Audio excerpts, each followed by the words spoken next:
You are watching Big God TV, feeding your soul, body, and mind. You can catch us on our social media platforms. 1. Twitter at Big God Church 1. Facebook, Big God Church Revival, and our YouTube channel, Big God Church. Thank you. Be blessed.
Yes, yebazibwe abooluganda musibye mutya neeyo nnaku lwaleero mwebale nateera kutweyungako olunaku lwaleero mwebale kubeera nti mwekumidde ku mutimbagano guno ogwa Big God TV mwebale kuba nti ne muli balabi balungi newe tukeeremwamu mutera okubeerawo ne mutulinda. Yesu yebazibwe abooluganda nebaza mukama olw'olunaku luno nebaza olw'abantu mwenna abawaddeyo okulaba puroguramu yaffe obulamu.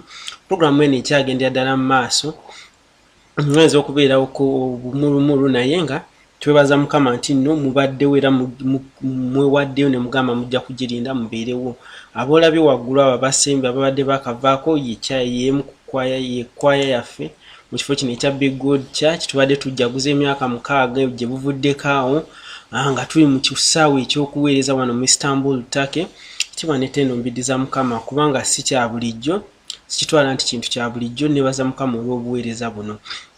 Ntagala okwebaza abasumba bange abantu bonna abali eyo Kinoomu abeewaddeyo ne bagamba nti basobola okuyimirira naffe mu kuweereza mu ngeri yonna okuva ku basumba okukkirira wansi ku bakadde b'ekkanisa administrator abantu bonna abeewaddeyo mu abaweereza ab'enjawulo ba ministers ekibiina nammwe mwenna abali abatwagala nga wadde temukuŋŋaana wamu naffe.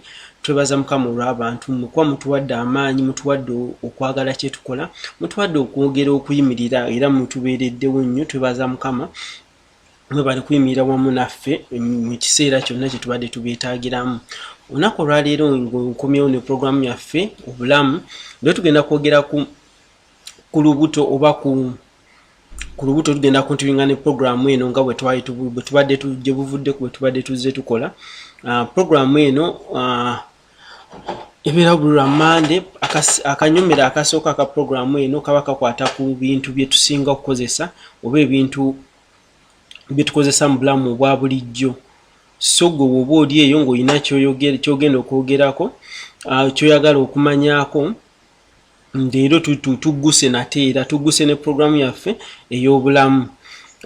Puroguramu eno twogera ku bintu bingi nnyo nnyo ebitukwatako mu bulamu bwaffe obwa bulijjo naye nga tetugiteekawo nti no tukugamba oleme genda kulaba basawo nedda. Tugiteekawo kwongera kukumanyisa ku bintu ebimu ebibeerawo mu bulamu bwaffe tino we kikutuukako oba togamba nti nno saamanya kino kitegeeza ki oba kino kigenda kukola kitya. So kati obalaba ntubeerawo tugezeeko kuwa ku information ekwata ku birwadde ekwata ku mmere ng'era akanyomero kano akasooka twogera ku bintu bye tukozeseewo omuli emmere ebintu ebyokunywa ebyokulya. So ebintu ebigezaako okola ki okubanga bituyamba mu bulamu bwaffe. Olunaku olwaleero tuzze n'ekibala ky'olaba ku screen yo kibayita pomegranate oba kyetwandiise enkomamawanga. Enkomamawanga kibala kirungi nnyo era byemu ku bibala ebisinga okubeera mu vitamini nnyingi ennyo. Almost buli vitamin sigambye zonna ne almost vitamin mwerera ku bantu abalina obuzibu ne immunity mwekwata ekibala ekyo kirungi nnyo nnyo nnyo. Bakiyita pomegranate oba ogenda okinoonya mu lulimi olw'Ekinyanyimbe bakiyita pomegranate.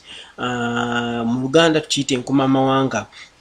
Enkomamawanga eno kibala kirungi nnyo nnyo nnyo kibeera kya red mu kala era nga bw'olaba ku side ku mukono gwo ogwa left ojja kulaba wansi ogwa right ndoze mba ntudde eno mba mukiraba ku side eri opposite. Mujja kukiraba wansi.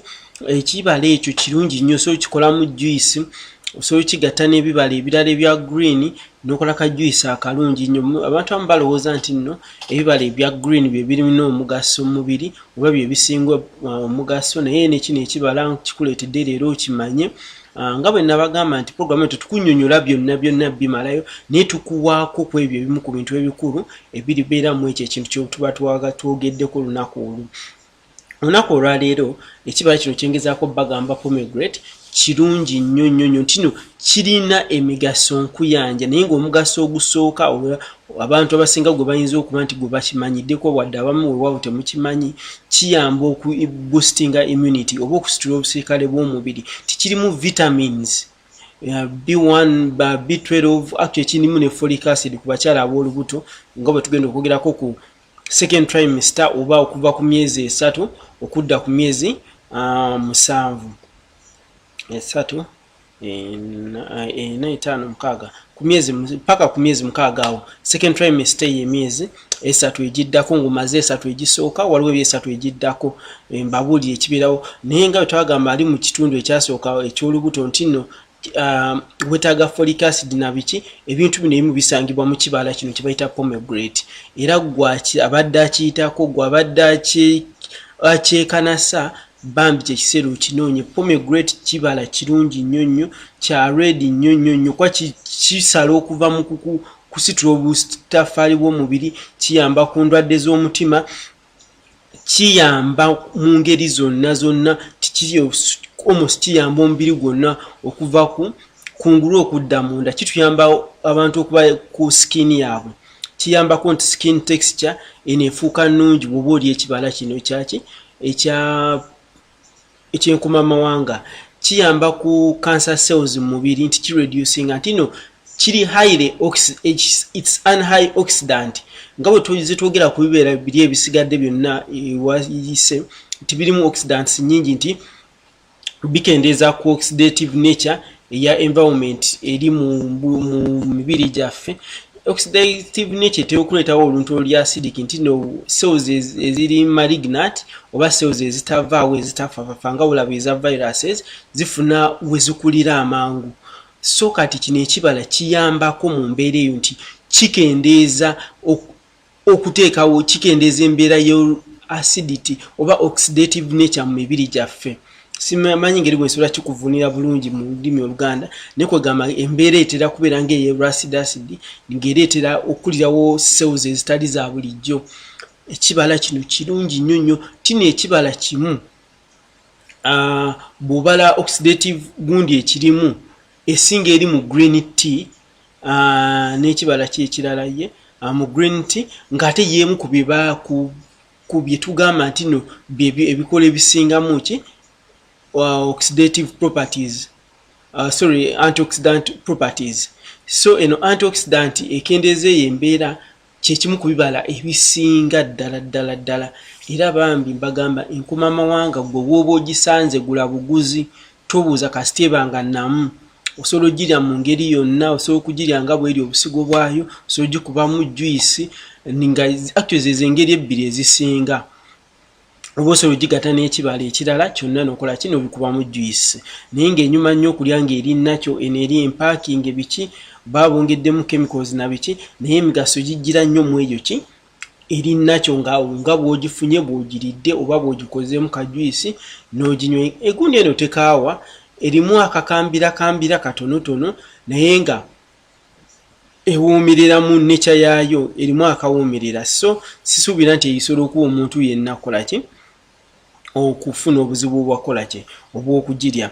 Nabagambye nti gundi eno ekibala kino kirimu ebintu vitamins ezisinga mweziri okuva ku vitamin A, vitamin C, vitamin E ne folic acid byonna bisangibwa mu kibala kino. So bambi oba onoonya ekibala ekisingamu vitamins ekimu ku bisingamu vitamins weekwata enkumamawanga kibala kirungi nnyo kibala kirungi nnyo kiyambira ddala ku birwadde ebyenjawulo mu mibiri gyaffe nga bwe nkugambye nti kiyamba waliwo kinakigambye ntya ezandwadde nga oxidants oba zibeera free radicals zibeera ziri omwo bwe zeegatta n'obugundi obulala nga zikozinga some acidic properties oba acidic media mu mibiri gyaffe. Acidic media eyo bwejja ereetera obuwuka naddala viruses okuba nti zikyakala oba zifuna embeera we zizaalira oba we zeekubisizaamu. So kiyamba nnyo okukyusa embeera eyo neba nti afuuka least alkaline nti alkaline eno tutera nnyo okufevaringa buwuka buno naddala bu viruses era abantu abatera okulwala abantu abamu bakiyita antiviral fruit kiyamba ku bulwadde obwa viruses zijja senyiga ono mukenenya tekimujjaawo naye kikendeeza embeera obuwuka buno mwebukola ki mubwekubisizaamu mu mubiri kikendeeza embeera oba kiteekawo embeera ng'ebiwuka buno tebusobola kukola ki kwekubisaamu emibiri gyaffe kuleeta nga bireeta buzibu. Ekibala kino kiyambako okendeeza ku buzito bw'omusaayi. Omusaayi guno gye gukoma okuba omuzito emisuwa giba girina okukozesa amaanyi mangi nnyo gigezeeko gusindika guyitemu gutuuke mu bitundu ebyenjawulo mibiri gyaffe. Naye buli lwe kiba nti nno otera okukozesa ekibala kino kiyamba okukendeeza ku buzito bw'omusaayi kugamba ne guba nga tegutambula nti mukwafu nnyo naye ne guba nti wewufu ekimala tigikukoma okukwata guzitowa. So gye gukoma okuzitowa omutima gulina okukozesa amaanyi mangi nnyo okukola ki okugusindika okuyita mu misuwa egyo. So ekibala kino bw'oba olina ekizibu n'omutima oba ebirwadde ebyo eby'omutima osobola okubuuza ku musawo wo n'akola ki n'akubuulira engeri gy'osobola okikozesaamu okuyambako ku nsonga eyo. Kiyamba okuleetera ebintu by'emisuwa okukwata. Kwajjukira emisuwa gino gimanyi okukwata ne gifuna coating muli munda. Bwe gifuna coating ginarrowing oba gikendeera mu size omusaayi guba guyitamu na force. So kiinamu embeera eyamba nti emisuwa gino tegisobola kukwata ku sides kuli kukendeera mu bugazi nti ne giba nti guba gusobola okukola ki okukkiriza omusaayi okuyitawo. Okujjukira omusaayi gukendeezeddwa mu ekyandibadde nga kye tuyita vicinity oba engeri gye tukola ki engeri gye guzitowamu kiyamba okukendeezamu nti guba guyitawo mangu nga bw'olaba amazzi bw'onagakuba ne gweyita mu kapiira tigaba tegazitowa naye bw'okwata butta aba azitowa. So kati gufiininga blood nebeera nga tezitowa nnyo kuyita mu ki misuwa gino ne giyamba nti nno gugezaako n'okuyamba nti nno nti guyamba okutambuza oxygen nti nno lwaki guyamba okutambuza oxygen nti omusaayi bwe guba gufuuse thin gutambula mangu nnyo gufuula okutambula mangu gusobola okutuusa kyetwandise oxygen bitundu ebyetoolodde omubiri kubanga oxygen wa mugaso nnyo nti nno mu muscles na biki byonna okufunctioninga twetaagamu omukka guno. So bwe guba nti nno guliko guyamba nti nno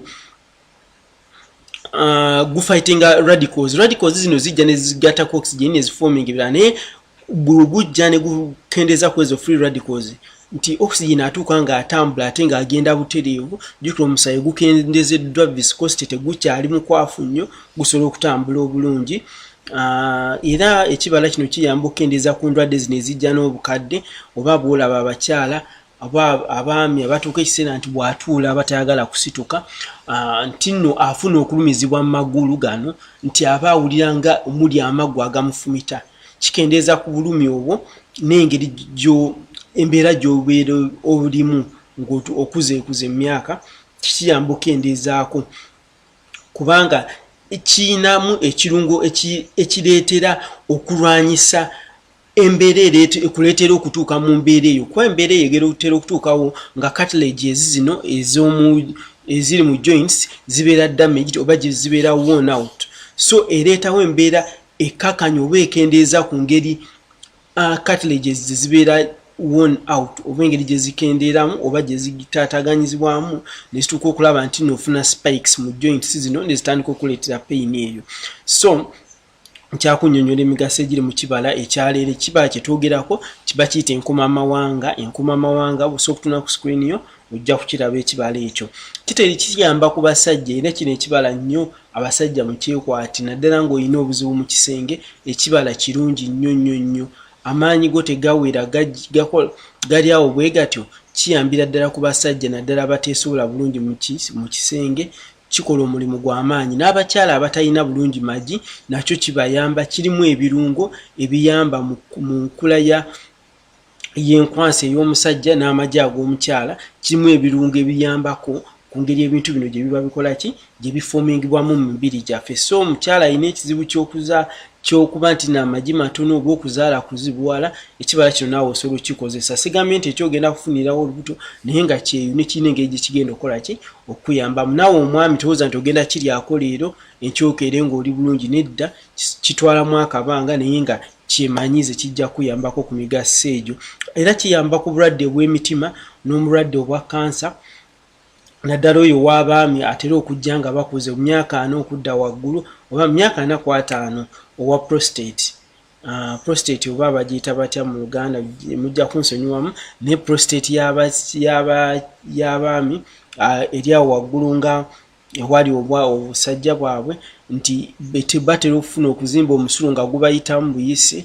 Abamu oluusi tewabeerawo kuzimba naye nga batuuka nga tebakyasobola kusiba bulungi musulu obulwadde obwo butera n'okujja mbambi n'abanga bwalowooza kuba waba ayagala okufuka watuukirayo gy'afukira nga olwedde amaze okwonoona mu mpale naye ekiyundi kino kiyambako ekibala kino kiyambako kendeeza ku ngeri omuntu gy'okulamu obanga property gyegenda okuddamu bagambaawo kikendeeza ku aging rate ey'omuntu tekikusala nti tugenda kukula okusigala okula naye engeri tissues gye zibeera worn out ekendeeramu bw'oba weekuta ekibala kino ng'okirya bulungi engeri tissues gye zibeera worn out ebeera reduced nti tezibeera deteriorated mangu nnyo oba tezisaanawo nnyo nga bwe zandibadde muntu akola ki atakikozesa nnyo.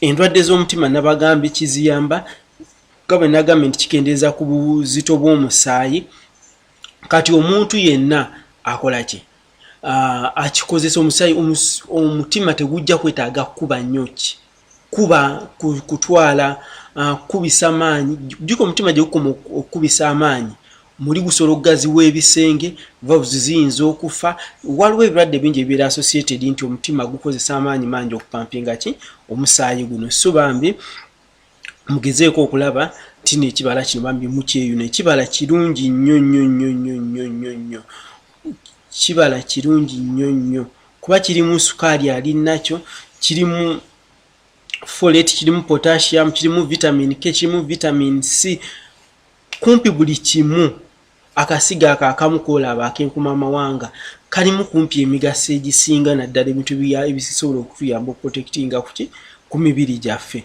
so bambi mukyeyune kibala kino kiyambako n'okukontrolinga oba okendeeza ku bulwadde obw'okwerabira endwadde zino mu Africa gye ziri teziriiyo nnyo naye waliwo obulwadde babuyita Alzheimer's disease abantu batuuka okuba nti beerabira buli kaseera so kati kye bakola baba balina okumujjukiza oba olina okumusomera n'omuddiramu n'omujjukira n'ogenda okutuuka ku makya nga ate ayinza okuba akubuuza ebintu bimu oba nga yabyerabidde naye ng'ekibala kino kisobola okukendeeza ku ngeri omuntu gy'alumirwamu ekirwadde ekyo nga bwe nagambye nti kiyambako nti bw'oba okula parts zo tezikula ate kuggwerera mu Luganda bwe twandiyise tezikula kunafuwa nga bwe zandinafuye nga tukola ki tokikozesa okyalaba program bagiyita obulamu tukyagendera ddala mu maaso akanyomero kaffe akasooka tukayita manya byolya manya byokozesa mu bulamu obwa bulijjo leero twogedde ku nkuma amawanga era tukyagyogererako ddala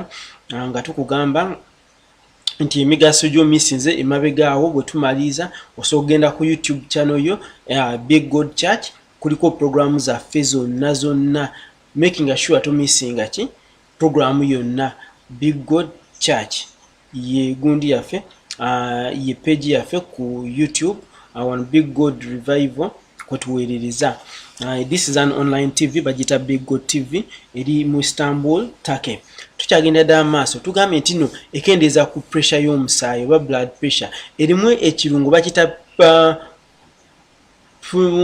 punic acid eyambako nnyo okukendeeza ku masavu oba esala amasavu kinagambye nti no ereeta emisu obutakwatamu lusavusavu luli olugikendeeza mu sayizi okuba nti omusaayi gufuna obuzibu okuyitamu oba guyisaamu maanyi so kati ako ka acid akali mu kibala kino kalina engeri gye kakola ki gye kasalamu olwo olusavu bwe kalusala nti omusaayi bwe gujja guyitawo mangu nti no kikendeeza ku pressure omutima kwe kwandisindikidde omusaayi oba pressure omusaayi kwe gwanditambulidde kiyamba okendeeza kikuyamba mukola ki mukuba emmere mu kyenda kiyamba okukola ki kwanjukira tulya nnyo ebintu bino ebikola ki ebintu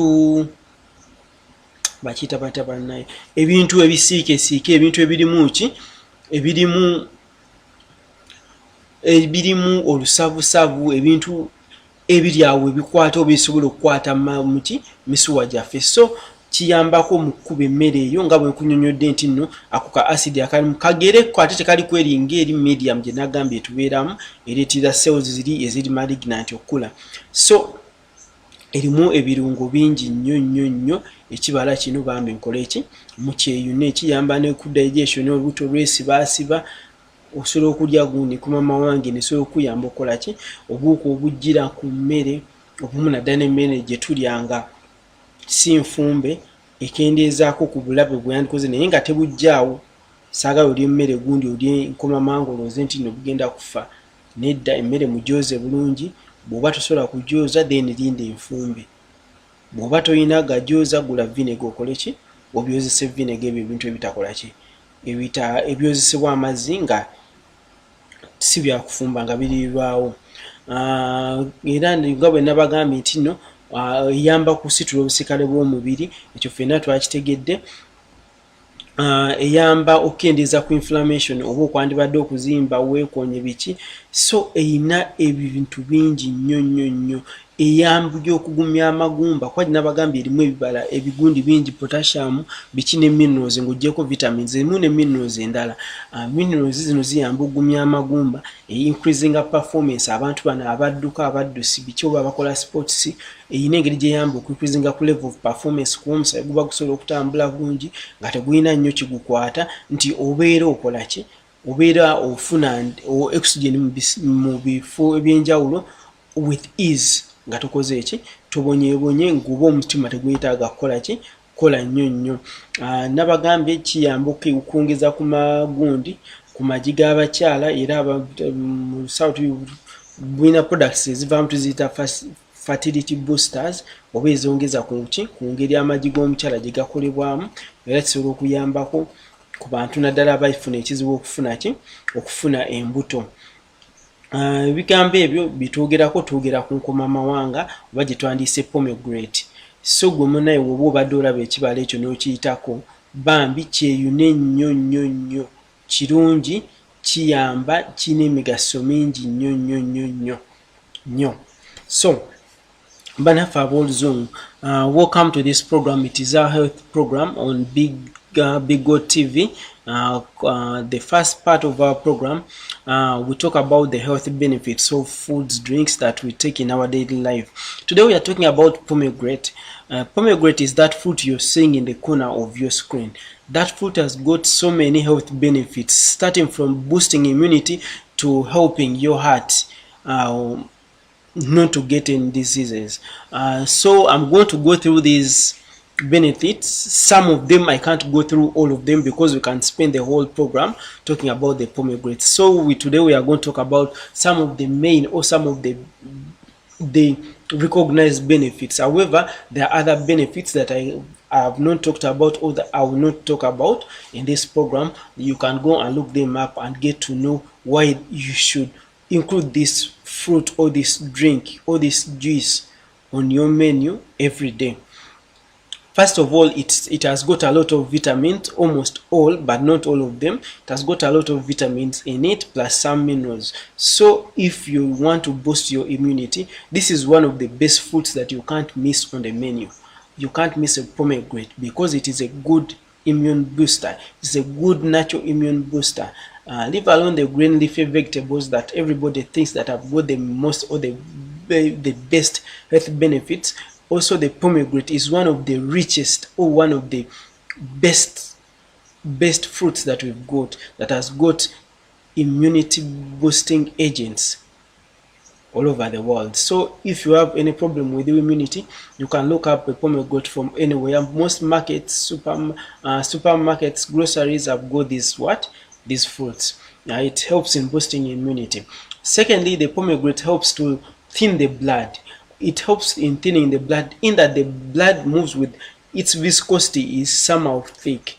You can see it when you cut yourself, it's somehow thick. But this pomegranate has an ingredient in it that helps to thin. It makes the blood almost look watery or form a watery mixture. When it is watery, it goes through the veins and the arteries with ease.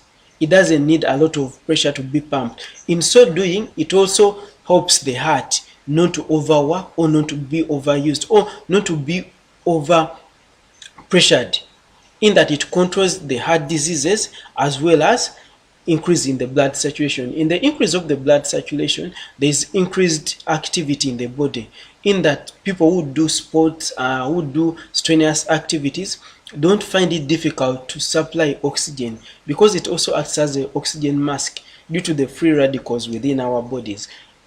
there is a way it masks the oxygen and it moves to the destinated places with ease and without alternation or being altered in any way. So it has got a lot of what benefits. It helps in digestion. It helps ease the digestion. When you have problems of constipation and so on, you can take this pomegranate, especially when you take these foods that are taken when they are not boiled or when they are taken raw. You can also use this pomegranate. It is so good that it has some acid in it, which is not like the acid that we have within our bodies, which is a medium that can allow viruses to multiply, but this is a useful acid that can help kill or reduce the effect of these bacteria within the body. It is also called an antiviral agent because it helps reduce the effect of viruses within our body. So if you have any viral infection, make this your daily juice. Because if any of these viral infections has got into your body, you should know that this drink is good at counteracting the effects of the viral infections. Okay, we are continuing with our program. The program is called Obulamu or Health Program on Big TV. It airs every Monday on from 9 to 10 p.m. At times it airs from 10, depending on the circumstances. But as we are continuing, we are also talking about the other benefits of pomegranate. Pomegranate is also important because it helps to prevent, or it helps to reduce the effects of arthritis. Arthritis is a condition that happens in elderly people, in that there is that pain that gets into the joints when the cartilages are worn out.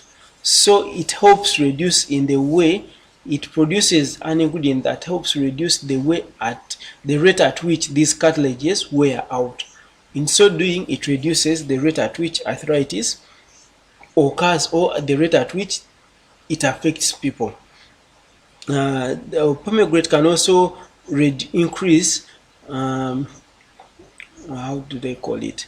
It can also prevent prevent erectile dysfunction, especially if you're a man, you have a problem with your erectile with erections. This fruit is good and it can help you boost. It can help you boost the way your manhood works. So if you have any manhood problems, not increasing in size, no, but the way you function in bed, especially married couples, please, you can look up this fruit. It is so good. It is so good because it helps people with problems within their bedrooms. It's also called a fertility booster because it doesn't help men only. It also helps increase the number of ova or eggs produced within the females. So if also you have a fertility problem and you're a lady, you can also look up this fruit because it is so beneficial to you. So thank you for watching this program. You're still watching Obulamu program on Big TV. It airs every Monday. Please share this program. Make sure you share it with your friends. Share it with everybody who wants to watch. It may not be helpful to you, but may be helpful to your friend or to your partner too, or to anybody else. So you just help us, do us a favor, click that like button, go to our YouTube channel Big God Church, like or subscribe, comment. If you have any questions, we are going into our second segment. Our second segment is about the health issue we are still dealing with. We are talking about the pregnancy. We started from how you prepare to get pregnant, what tests or what you need to do, we've looked at that. We went into the first trimester or the first 3 months of pregnancy. We talked about them, how they present or what manifests in the first 3 months. We talked about the foods that are so important in the first 3 months. Thank you for all of you who have been following our programs. If you want to know or if you missed any of these programs, please go back to our YouTube channel, Be Good Church. You can get all these programs. You can also follow us on our Facebook page. We have all these programs on that page. Today we are going to talk about the second trimester or the second 3 months of the pregnancy, and this is where some people or some ladies feel the relief in pregnancy.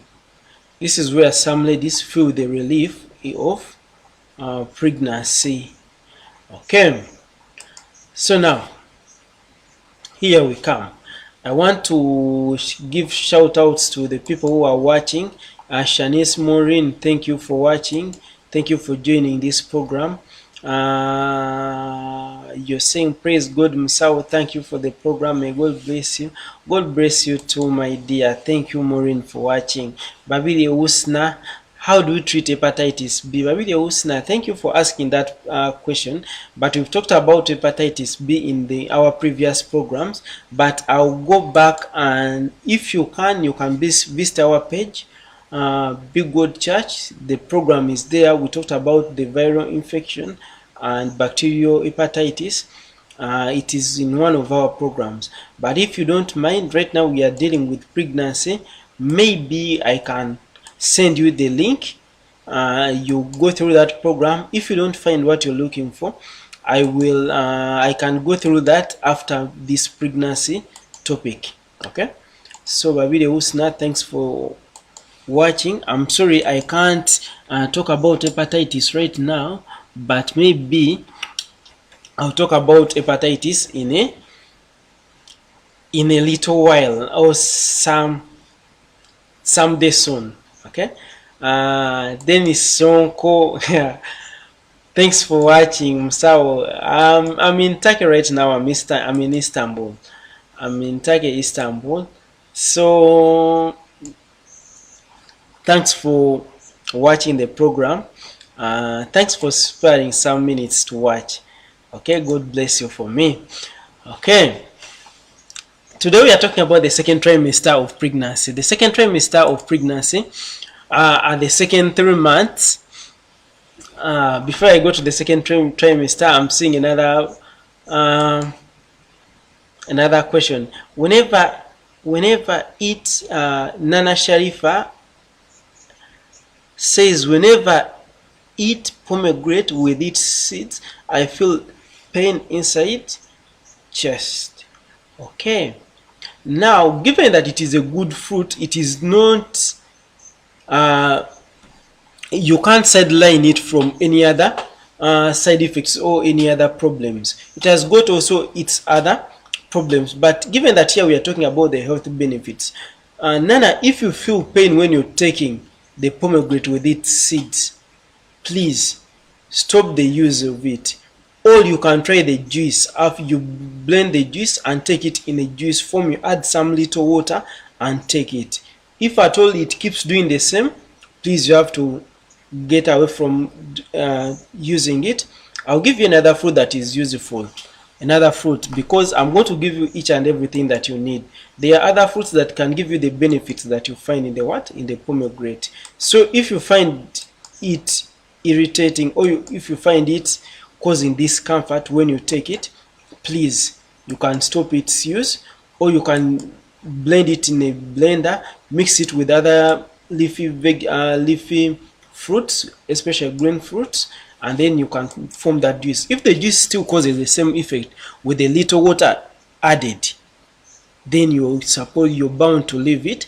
You use other fruits, because there are so many fruits. We are going to talk about all of them in these programs. Okay, so my dear, thank you for asking. I don't know whether I've answered what you wanted to hear, but don't hesitate to try. If at all you still get the same effects, then you just keep watching Oblam, or you can send me a message on that number on your screen. I'll be able to talk to you and tell you what to do. Okay, So tuddeyo kuba naffe abamanyi abalulimi oli olulala tukyagenda mu maaso ne programu eno ekuleetebwa A&M Stores. A&M Stores is an online store oba batundira ku mutimbagano, batunda buli kimu okuva ku bintu ebikozesebwa ebyambalibwa, ebintu ebikozesebwa mu malwaliro, ebintu ebikozesebwa ewaka. So gwoba oyina ekintu kye weetaaga kiri mu Uganda kiri bweru, osobola tukubira esimu esimu gyolaba ku screen yo era osobola okola ki okumperezaako message nze nenkulinkinga nabo. Ebintu babiyita ddala ku yo doorstop oyo ku mulyango gwo, tubiyita ddala ku mulyango gwo, naye nga gwe kyolina okukola olina kutwesiga netukola ki netukuleetera ebintu bye. Teweetaaga kutambula omulembe guno, ojjukira waliyo karantini, waliyo kafyu, gwe teweetaaga kutambula, gwe tuula waka okole order ffe ebintu bireete. Ojja kwongeramu akasente katono nnyo okuva ku ssente ezigula, tufuba okulaba nga tukuleetera ebintu byo awo wooli. Okay? So bambi mutweyine A&M Stores. Gwoba olina kyoyagala okumanya, genda ku kibangirizi ekya Facebook onoonye A&M Stores. A&M Stores bayina engoye, bayina ez'abaana, ez'abakulu, ez'abasajja, ez'abaami, ez'abavubuka, buli lugoye lwonna lw'oyagala, ez'abasiraamu, ezaki. Gwe teweekola ki teweesikaamu ng'olina kyonoonya, toddaawo kulowooza nti ogenda kugjawo ez'abagole, ez'emperekeze. So bayina buli kimu kye weetaaga oba kiwandibadde okola ki gwekola bukozi order. Osobola ogenda ku Facebook yaabwe n'obadda mu inbox, bo bajja kuba bakola ki bakubira service eyo neddi bwe basuubira ojjikutuusaako. Nti ebimu naddala bali wabweru w'ekibuga biyinza obutaba byangu byakutuukirawo, naye era akaseera ke baba bakusabyemu tusaba okabaweera eddala kuba bagenda kutuusaako service yo nga bw'ojagala, gw'olina kutuula no orderinga ffe ne tudelivaringa. Okay? Sit order then we deliver. Okay. Tugenda ku myezi egiddako egyokubiri. Nana Sharifa kale bambi webale mukwano naye webale kubeerako, Mukama akumpeera omukisa. Kati emyezi egiddako 3 egy'olubuto twogera ku myezi 3 egisooka, tuzze ku myezi 3 egiddako. Emyezi gino 3 egiddako gireetawo changes ezaajo era ijjo abakyala abasinga batera okufuna akalembereza. Actually abakyala abasinga bagamba nti emyezi 3 egy'okubiri gye giri mu comfortable oba gye gibawo emirembe okusinga 3 egisooka ne3 egisembayo. Nabagamba olubuto luno luli mu stages 3, tubala mu stages meka 3. Era kati stage eno ey'okubiri etera okutandikira ku wiiki ey'e14 paka ku wiiki ng'eya27. Bw'abagenda okunywa eddagala mulaba abasawo nga babawandiikira mu bitabo byammwe, simanyi 14, simanyi 1/40, simanyi 1/30 something. Ebyo byonna ojja biraba naye ojja bitegera, nja kunyonyola wiiki ezo nga bwe zibeera. Naye wiiki eno ebeera okuva ku wiiki ey'e14 paka ku wiiki ng'eya27 bwe tuli awo mu second trimester oba mu kitundu ekyokubiri eky'olubuto. Abakyala bano badde nkunyonyola nti gy'emyezi egitera okufiiringa nti giri comfortable. Tina abantu abasinga bwe bafunira akalembereza, morning sickness ekendedde, amaanyi gajja mu mubiri nti takyawulira nti naayongobera nnyo munafu, atandise okulya kamere test agiwulire gyakola ki ey'ebintu byalya. Kugamba nga naye embeera eri awo, olubuto terukyalinga kibaaluni kibajjeemu omukka nti lugejja terugejja, olutandise okufuuminga olubuto olw'omwana oli asobola okulaba nti nno luno olubuto lwa mwana si lwa mmere nga wali myezi 3 egisooka bateebereza tebateebereza. So emyezi gino giri comfortable ku bakyala abamu, abalala wadde tegibeera comfortable, naye nga on average abakyala abasinga batera okufuna ki comfort mu myezi gino egiddako emyezi egiddako 3 nga government gitandikira ku wiiki ey'e14 wetandikira paka ku wiiki eya27 gyebeekola ki gyebeekomeramu. Ti emyezi gino omwana abeera busy mu lubuto kuba watuukira mu wiiki nga 18 omwana aba yenkana nga bunulaba enkoko tugitegeera kali nga mu luzungu tukiyita chicken breast ekyandibadde ng'ekya wansi ky'enkoko obuzito bwakyo enkoko bweba ekola ki bweba yenkana era bwatuukira mu wiiki eya 21 aba atandise okukola ki okumerako amagulu emikono wiiki eya 23 omwana aba akola ki aba n'obukonde nga buli butandise okukola ki asobola okufunya obukonde mu ngalo so kugamba weeks zino wakati we 14 wezitandika paka ku 27 nazo nkulu kuba omwana aba atandise okufuminga parts zisinga nga zitandise okukola ki okuviirayo ddala nti nno zitandise okwemoldinga nga bwe zirina okukola ki nga bwe zirina okubeera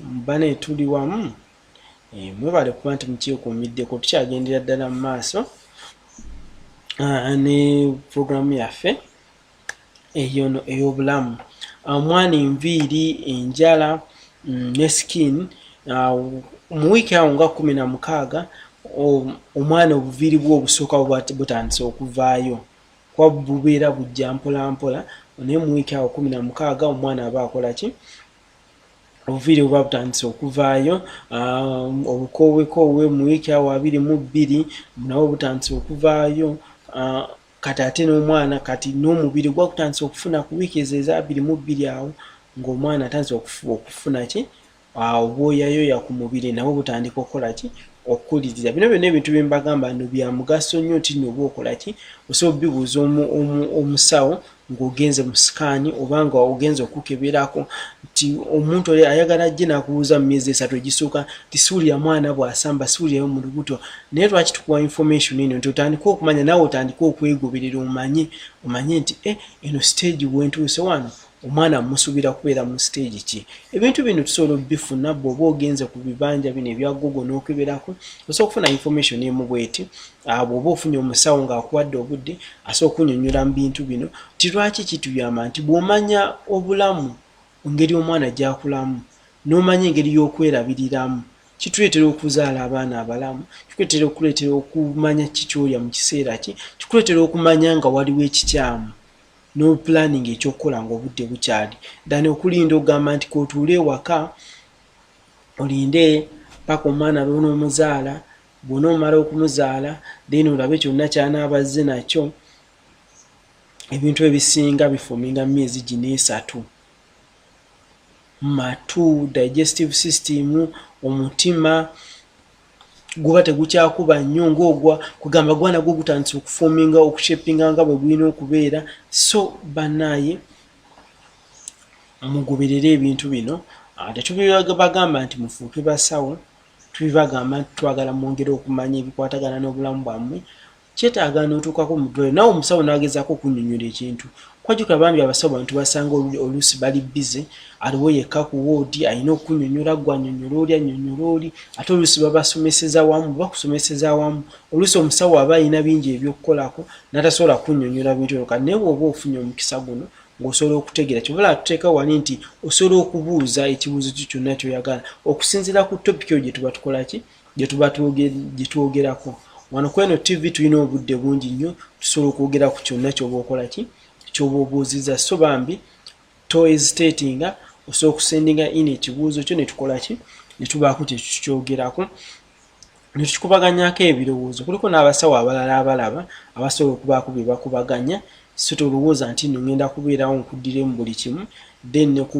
pages zaffe abantu ababeera bakola ki ba interacting babeerako ne bayamba basobola okukola ki okuddamu ekyo ky'oba oyagala okumanyaako so mu myezi gino 3 oba emyezi 3 egyokubiri ng'ovudde ku 3 egisooka kituyita second trimester mu luzungu ebubonero obumu obw'olubuto bukendeera okulabika ng'oggyeko ekyolubuto okugejja biki n'ebino keera ng'emmeeme okusenduukirira kukola biki nga bwe nasoso bannyonnyola bikendeerera ddala nti abantu abamu oluusi babeera ng'abazzeewo ate mu normal setting naye nga tekitegeeza nti oba ateredde oba ki naye kugamba abamu batera okufuuka nnomo nga bwe nasoso bannyonnyola nti wano mu kusooka n'akawowo oluusi kafa awulirira eri ebitamukwatako ng'abimunyiriza naye wano mu myezi gino egiddako 3 oluusi afuuka nnomo nga kyali tayagala kuwulira mu myezi egisooka 3 kati asobola okubeera wekiri, asobola okubeera nga hormones za pregnancies ziba zigezaako okwongera okulinnya naye nga kugamba ye ayina engeri gy'aba akola ki abanga atereeramu ti engeri gyayisibwamu emyezi 3 egisooka oba ebizibu byatera okusanga wadde abamu kigenda paka oluusi kuzaala naye nga on average oba wetugamba nti abantu abasinga oba wetubala abakyala abasinga abangi emyezi 3 egyokubiri bategifunamu at least kalembereza okujjako nti nno okufuluma ko kusigala kukyali kuzibu kwajjukira omwana ajjako mu kkula anyiga ekyenda nti bw'oba olidde nti yes oba olyako katono n'obulira oluusi ng'okusemangu ate bw'omala okulya oluusi ate n'olya ng'oyagala kukola ki kufuluma ate bw'ogenda okufuluma jjukira bw'ositama bw'oti omwana alina engeri gy'atulamu mu kisaako ekyo n'anyiga ekyenda batera okufuna constipation etera okubeerawo then ne heartburn okugambye omwana abeeranga wandigambye nti ekyenda kibeeranga ekifunyo kinyiga wano nti nno wabeerawo flatulence nti omugaasa atera okuba nga ofunanga ayagala okufuna okwebejjagala tewebejjagala nekireetera okufuna okyandibadde ki okufuna eyo heartburn nti abakyala abamu oluusi ate balya na buli nnyo naye era sitira okufuluma kutera okukola ki okubakalubiriza ngaera bwe tujja okwogerako mu various stages of pregnancy. So signs nyingi nnyo ezibeerawo naddala muki mu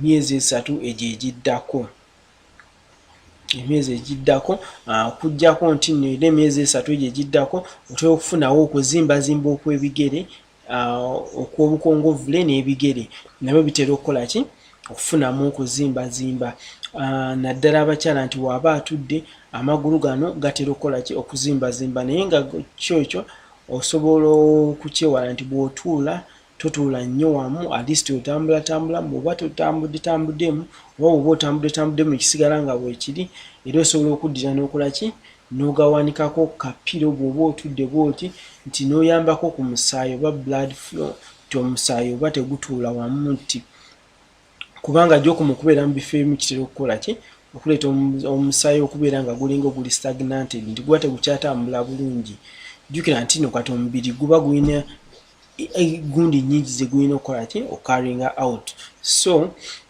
kitera okubeerawo naddala ku wiiki awo nga 22 okugenda ki okugenda waggulu eyo abantu batera okufuna n'amagulu gano okubalumirira ku myezi egyo kati otandise okufunamu kaweight kano akeeyongerako then n'obuzito bw'omwana bukola ki so batera okufunawo tuzita leg cramps nezijjajjamu awo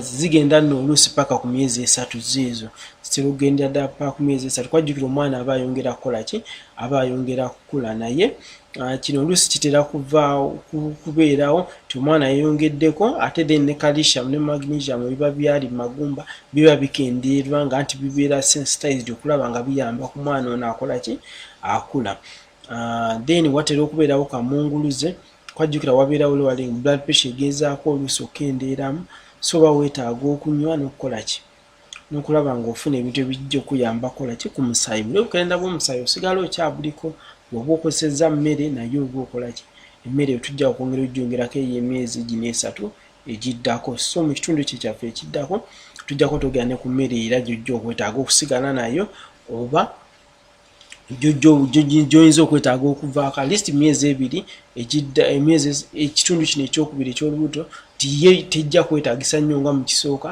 weewaawo nti emu osobola oggirya throughout naye oyinza okwesanga nga waliwo emu gye tujja okukola ki ebyo byonna tubimisinga mu puroguramu yaffe yegenda okukola ki okuddako tewatera nnyo okubeerawo obuzibu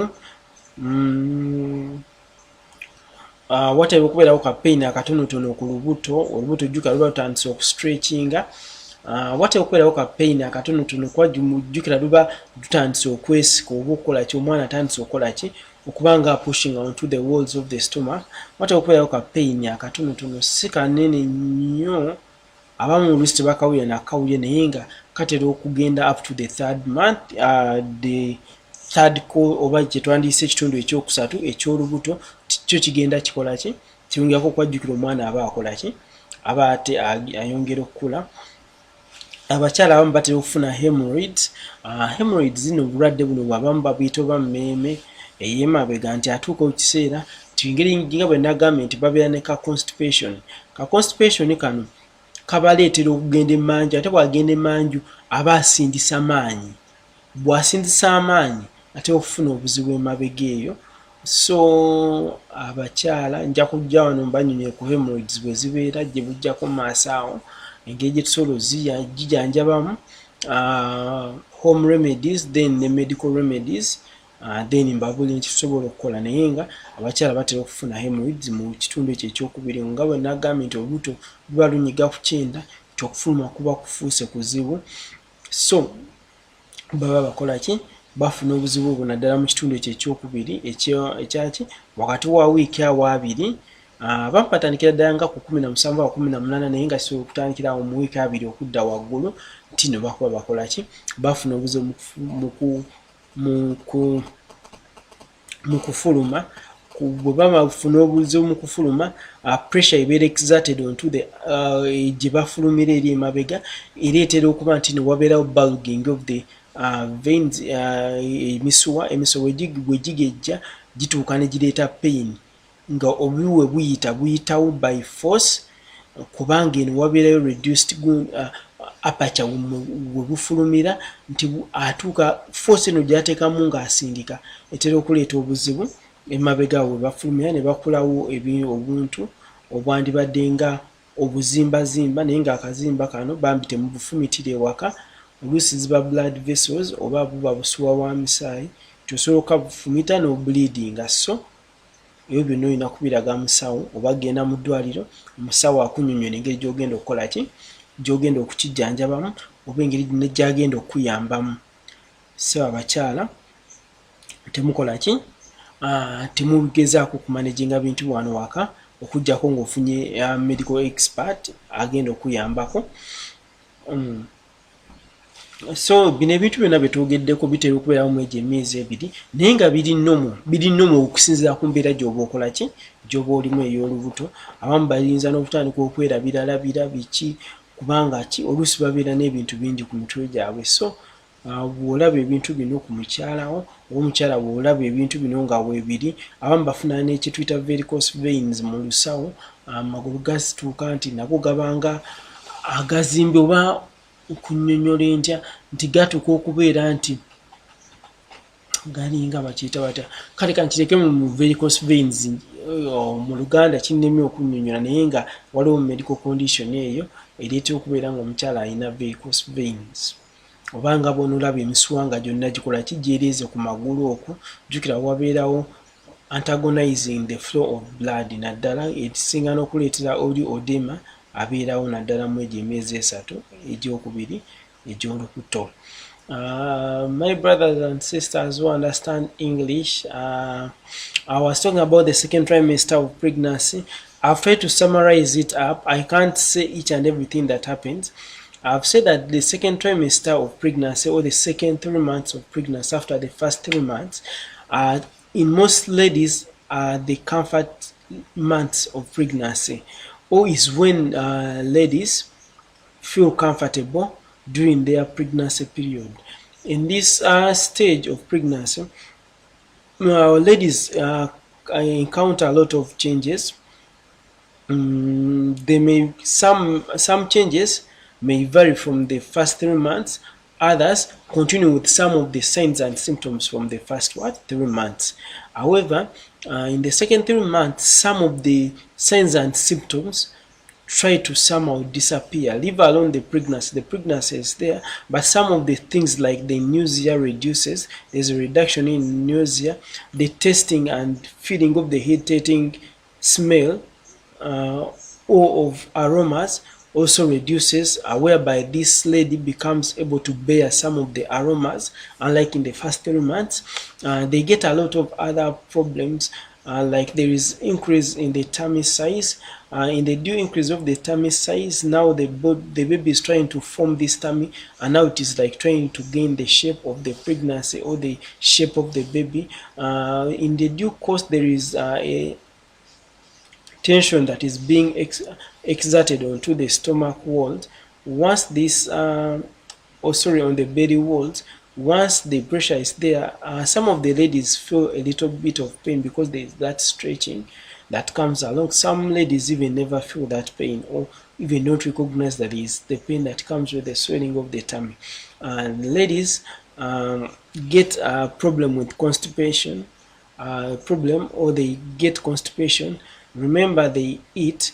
When they eat, the baby is pressing onto the digestive system, or the system of digestion. So when they after eating, they find it difficult to pass stool. In the due process of getting this constipation, they use a lot of force or a lot of energy trying to push out the feces. So in the due course, there is a condition that may arise, which is called hemorrhoids. Hemorrhoids is a condition that I will discuss in details on this channel in the near future. But to give you a simple or a highlight on this condition, there is the bulging of blood vessels in the anus, especially near the outlet where the feces pass, and it happens in most 1 in 3 women, or 1 in 3 in 5 women have got this condition. So that pressure they use, especially due to the constipation, when they want to pass out stool and there is nothing that is coming out, also may cause may cause that condition. So all these may be manifesting in the second trimester. You may come across them, the constipation, the pain, or the bulging of around the anus. So you have to be keen when you're looking at this. The other problem that may come along is the varicose veins.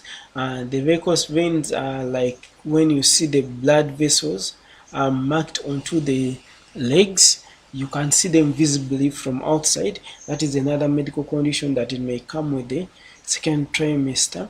Also, there is oedema, or there is whereby when you press the legs or the ankles of this lady, you may see that there is a pit forming when you're pressing onto them. That oedema also comes along with the second trimester, especially around the 17th and the 20th week, and it may proceed up to the third trimester. Some of the other problems we've talked about may be dizziness. Some of them get a lot of dizziness because remember, the body is working.